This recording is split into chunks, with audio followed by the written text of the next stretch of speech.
क्या आप इंग्लिश बोलते वक्त स्मूथ एंड स्मार्ट साउंड करना चाहते हो, पर कैसे करोगे? बहुत सिंपल है, एक मैजिक है जो आज मैं सिखाने वाली हूँ। पर इससे पहले आप ये सेंटेंस पढ़ के देख लो। Anita is a teacher. Anita makes videos. Anita teaches English. कैसे लगे ये सेंटेंस? ये सभी सेंटेंस बोरिंग लगते हैं। क्यों? क्योंकि हमने बार बार ये जो अनीता अनीता अनीता है ना, उसको रिपीट किया है और यही हमारी स्पीच को बोरिंग बना देता है। आज हम यही सीखने वाले हैं। क्या? कि हम ये जो बोरिंग सी सेंटेंस है उसको इंटरेस्टिंग बनाएंगे, स्मूथ एंड स्मार्ट बनाएंगे। किस तरह से? एक छोटे से मैजिक से, और वो मैजिक का नाम है प्रोनाउन। तो आज का हमारा टॉपिक है प्रोनाउन, और हम क्या ऐसा चेंज करेंगे कि यही सेंटेंस इंटरेस्टिंग बन जाएगा। चलो दिखाते हुए एक एग्जाम्पल से। अनीता इज अ टीचर, ये जो सेंटेंस है अनीता मेक्स वीडियो, हम इसमें छोटा सा चेंज करेंगे। क्या? She makes videos. यहां भी हम शी लगा देंगे। She teaches English. सो देखा कैसे एक छोटा सा चेंज करने से इंग्लिश स्मूथ बन गई ना। तो यही एक छोटे से चेंज से हमने उसकी पूरी डेफिनेशन को भी सीख लिया। कैसे? समझ में नहीं आया? तो प्रोनाउन की डेफिनेशन क्या होती है? Pronoun is a word replace noun. तो प्रोनाउन एक ऐसा शब्द है जो नाउन को रिप्लेस करता है। यानी कि अनीता यहाँ हमारा नाउन था, तो यहाँ हमने उसे शी से रिप्लेस कर दिया, तो वो क्या बन गया? प्रोनाउन। तो हमने ऐसे ही बातों में प्रोनाउन की डेफिनेशन तो सीख ली, पर आगे हम उसके टाइप्स को सीखते हैं। पर उससे पहले मैं आपको एक बात बताना चाहती हूँ कि आप सच में इंग्लिश सीखने के लिए सीरियस है तो मैंने फुल 0 to एडवांस लेवल तक इंग्लिश को शुरू किया है, और यही है उसका लेसन प्रोनाउन। और जो आप ये पार्ट ऑफ स्पीच प्रोनाउन सीखते हैं उसके लिए भी मैंने एक प्लेलिस्ट बना दी है, तो आप जाके देख लीजिएगा। और आपको एक के बाद एक सभी वीडियो सीक्वेंस में मिलती रहेगी। अब प्रोनाउंस के टाइप को समझते हैं।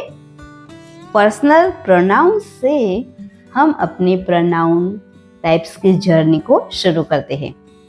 तो पर्सनल प्रोनाउन में क्या क्या आता है? पर्सनल प्रोनाउन में I, we, you, he, she, it, they,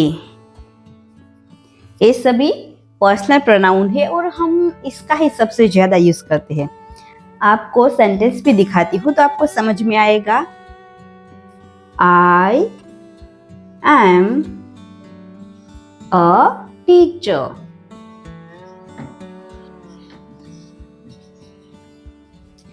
I am a teacher.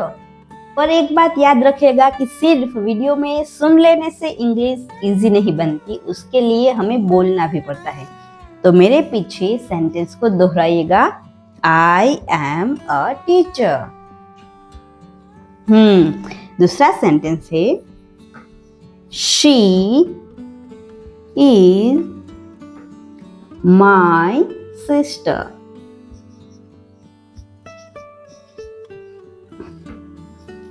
क्या है? She is my sister. She is my sister. Very good. ऐसे ही मेरे पीछे बोलिएगा। दे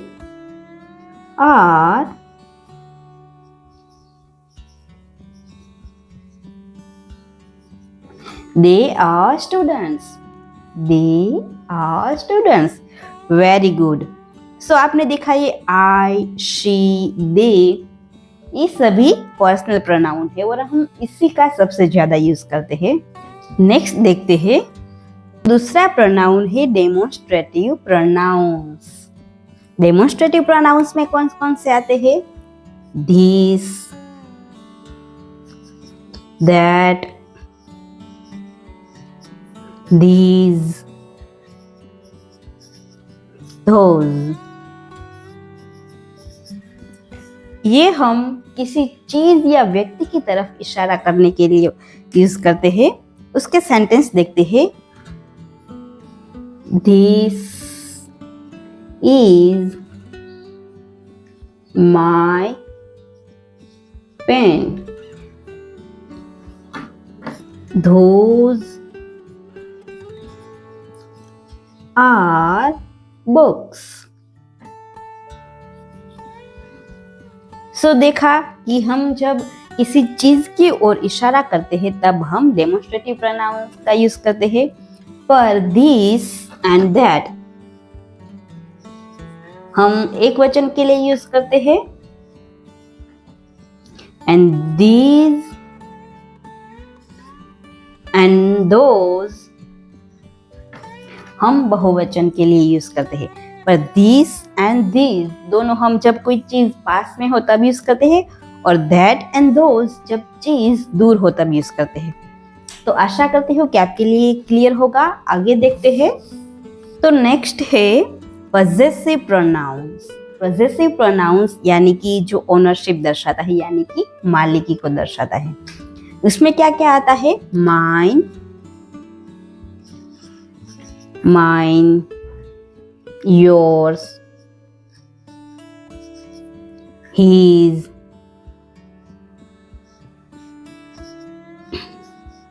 hers, ours, theirs। तो ये सब पजेसिव प्रोनाउंस है। सेंटेंस देखते हैं। This book is mine। That car is theirs। सो याद रखिएगा, my अलग है और mine अलग है।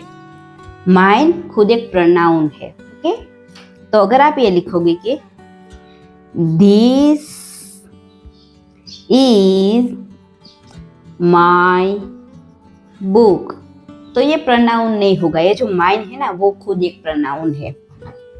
तो अब आगे देखते हैं रिफ्लेक्सिव प्रोनाउंस। रिफ्लेक्सिव प्रोनाउंस पे क्या होता है? जब सेल्फ वाले वर्ड आते हैं, जैसे कि myself, yourself, himself, herself, ourselves, themselves. यहाँ सेल्व्स जो है वो सेल्फ का प्लूरल फॉर्म है। एग्जाम्पल सेंटेंस देखते हैं। I did eat myself. She hurt her self.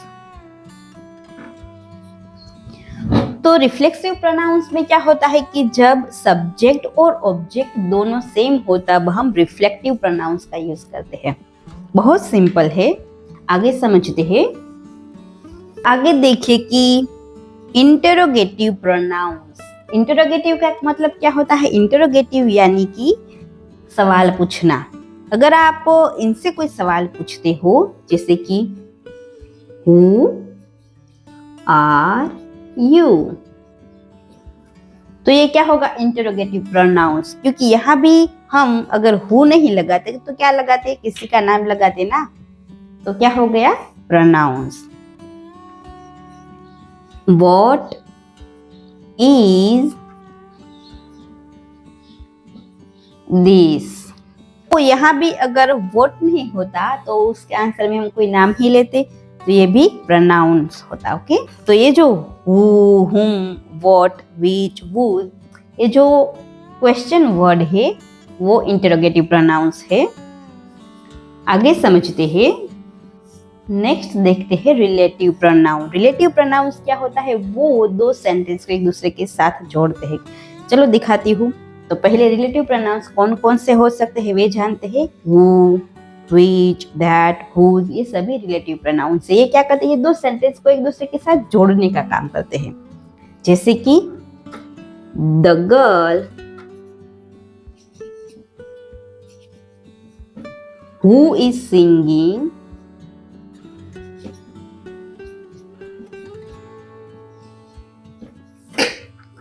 is my sister। तो यहाँ आपने देखा कि ये जो who है उसने the girl और is singing my sister दोनों को जोड़ देता है। तो ये क्या होता है, रिलेटिव प्रोनाउन, ये दोनों को जोड़ने का काम करता है। आगे समझते हैं। अब देखते हैं इंडेफिनिट प्रोनाउंस को। इंडेफिनिट प्रोनाउंस का मतलब क्या होता है, हम यहाँ कोई स्पेसिफिक पर्सन या व्यक्ति की बात नहीं करते, हमें पता नहीं है कि कौन है।